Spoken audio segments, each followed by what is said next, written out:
देखिए, मैं जब 1.5 साल का था, तब पता नहीं किस बीमारी की वजह से मेरी आँखों की रोशनी चली गई थी।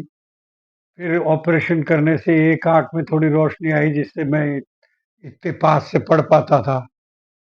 उसी से काम चलाया, तो उससे मतलब ये था कि ऐसा कोई काम तो ले नहीं सकते थे जो जिसमें आँखों का ज़्यादा काम पड़े। तो इसलिए हमने संगीत और संगीत का हमें थोड़ा यूँ शौक था शुरू से ही। तो संगीत को ही हमने अपना करियर बनाया और संगीत में ही आगे बढ़े। 23 साल की उम्र में तो मैं संगीत विद्यालय में टीचर बन गया था। उसके बाद उसके प्रिंसिपल से ही रिटायर हुआ 97 में। और इस बीच में मैंने जो है ज़्यादातर ध्यान संगीत की प्रशिक्षण पे दिया। ज़्यादा लोगों को सिखाना कैसे हो सकता है, अच्छी शिक्षा कैसे हो सकती है। पहले उस्ताद लोग सिखाने में बड़े कृपण होते थे, कंजूस होते थे तो अच्छे से कैसे लोगों को सिखाएँ, ये हमेशा ध्यान रखा। तो इससे कम से कम अभी तक आज तक मैं क्लास लेता हूँ।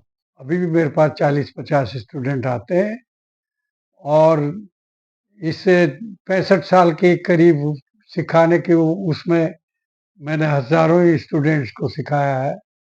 मेन स्टूडेंट कौन है? जिसमें से देखिए, सबसे वो ज़्यादा नाम तो श्रेया घोषाल जो पार्श्व गायिका है, वो है। क्षितिज तारे हैं, उसने भी गाया है फ़िल्म में, 1-2 फ़िल्मों में गाया है। आदर्श सक्सेना है जो बहुत अच्छा आईआईटी छोड़ के और म्यूज़िक में ही किया उसने। रवि दून पब्लिक स्कूल में हेड ऑफ द डिपार्टमेंट है। जैसे और आप सदाशिव गौतम है, निर्देश गौतम है, डॉक्टर संगीता सक्सेना है। ऐसे करके बहुत से लोग हैं जो जिनको मैंने सिखाया और वो अच्छा काम किया। जैसे घोषाल है, तो ये आज वहाँ इस स्थिति में, तो कब आपसे ये शिक्षा ली थी? कितने साल तक शिक्षा ली थी और कहाँ पे ये शिक्षा ली थी? ऐसा था कि जब मैं संगीत विद्यालय का प्रिंसिपल था, तब मैं अपने ऑफिस में बैठा था। तो वहाँ टीचर्स आए मेरे पास कि साहब, रावतपाड़ा से कोई लड़की आई है, देखो आप सुनो, कितना अच्छा गा रही है। तो मैं भी गया जिस जगह गा रही थी वो क्लास में। तो वाकई उसने जो गाने सुनाए ऐसे लगते थे जैसे कोई रिकॉर्ड ही चल रहा हो, इतनी अच्छी उसकी नेचुरल गॉड गिफ्ट थी। तो फिर मैंने उसके पिताजी से बोला, मैंने कहा देखिए, भगवान ने तो इसको नवाज लिया है और ऐसी आ, आवाज और सुर दे दिया है कि जो बिरले ही लोगों में होता है।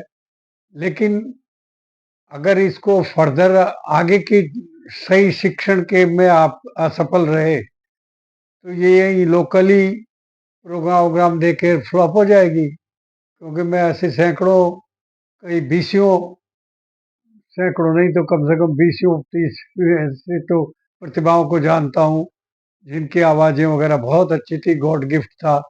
लेकिन वो क्या है कि उस गॉड गिफ्ट से ही काम चला के ऑर्केस्ट्रा वगैरह में प्रोग्राम देने लगे, लोकली कुछ कमाई करने लगे। तो उस चक्कर में फिर वो आगे नहीं बढ़ पाए। तो ये लोग तो बंगाली लोग हैं, तो ये सब समझते हैं म्यूजिक के बारे में। इनकी श्रेया घोषाल की मदर शर्मिष्ठा जी भी गाती हैं। तो उन्होंने फिर, और उनका मकसद बड़े कलाकार बनाने का था, न कि छोटे मोटे उससे काम, वरना तो वो वैसे ही काम चला सकती। इतनी तो गॉड गिफ्ट उसमें वैसे ही थी। लेकिन फिर वो क्लासिकल की शिक्षा के लिए मेरे पास लाने लगे। हर रविवार को राउत बाटा से लेके आते थे, 2-2.5 घंटे हम क्लास लेते थे। और उसके बाद फिर एक टीवीएस सारेगामा का लिटिल चैम्प करके एक प्रोग्राम हुआ। उस प्रोग्राम में श्रेया को फर्स्ट प्राइज मिला और 1 लाख रुपए का इनाम मिला। उस वक्त 1 लाख रुपए बहुत बड़ी बात थी। तो वहाँ कल्याण जी आनंद जी जजमेंट में थे। तो उन्होंने कहा कि इसके पापा से कि भाई देखो, ये लड़की बहुत अच्छी टैलेंटेड है, इसको आप किसी तरह से बम्बई ले आए तो इसको हम ब्रेक दे सकते हैं मुंबई में, क्योंकि हमारी एक लिटिल वंडर्स करके एक संस्था चलती है, उसमें इसको भर्ती कर सकते हैं हम और उसके बाद इसको ब्रेक मिल सकता है। तो उसके फादर ने कोशिश करके आरएपीपी में थे वो रावत बाटा में, तो आरएपीपी का चूंकि बम्बई में भी है तो वहाँ उन्होंने ट्रांसफर लिया और उसके बाद श्रेया ने आगे सीखना शुरू किया। कल्याण जी आनंद जी से भी कुछ शिक्षा ली होगी और फिर उसको बहुत अच्छा ब्रेक मिल गया। देवदास पिक्चर में उसको फर्स्ट प्राइज मिला देवदास में। तो श्रेया मतलब निरंतर उन्नति करती रही और उसके बाद देवदास के बाद यहाँ एकदम चुपचाप मिलने आई थी एक दिन, बहुत सारी मिठाई लेके, और गुमानपुरा में रहते थे हम तब। तो आई, कहने लगे मुझे पहचानिए। उस वक्त तक मेरी नजर थोड़ी सी कमजोर हो गई थी, तो मैं पहचानने लगा जितनी मेरी बिटिया आई, अरे श्रेया तुम। तो फिर मैंने उसको कहा, श्रेया को मैंने कहा भाई श्रेया, तुम तो बहुत बड़ी कलाकार हो गई हो, और लेकिन लोग बाग विश्वास नहीं करते कि हमने तुम्हें सिखाया होगा। तो मैं तुम्हारे कोई भी, हमारे पास वो नहीं है प्रूफ, कोई फोटोग्राफ वगैरह भी नहीं है। तो फिर उसने अपने फादर को कहा कि फोटो लो।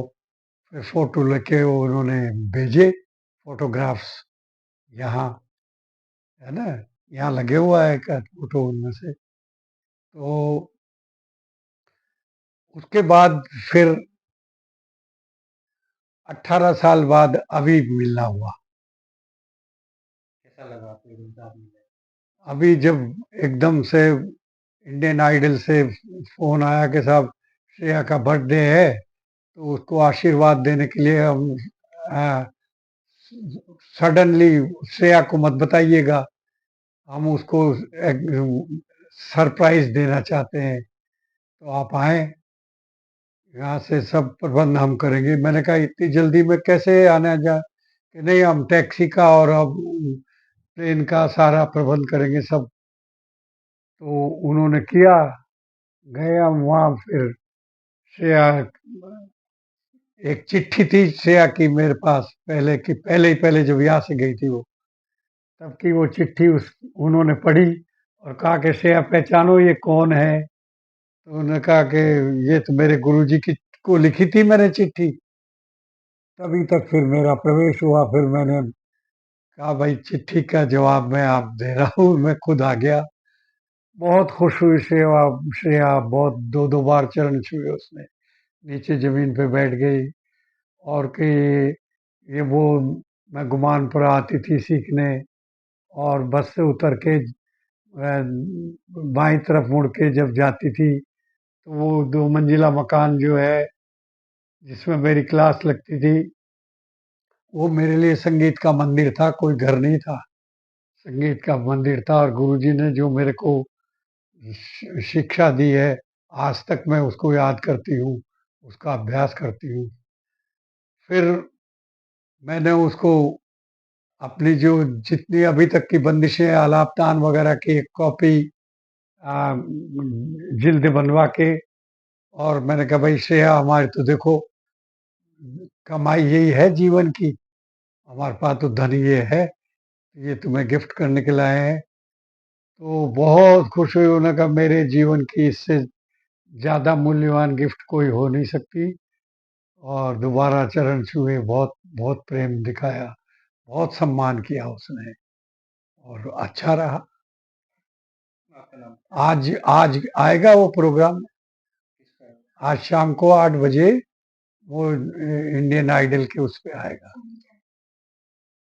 आपका नाम और नाम बताइए। मेरा नाम महेश चंद्र शर्मा।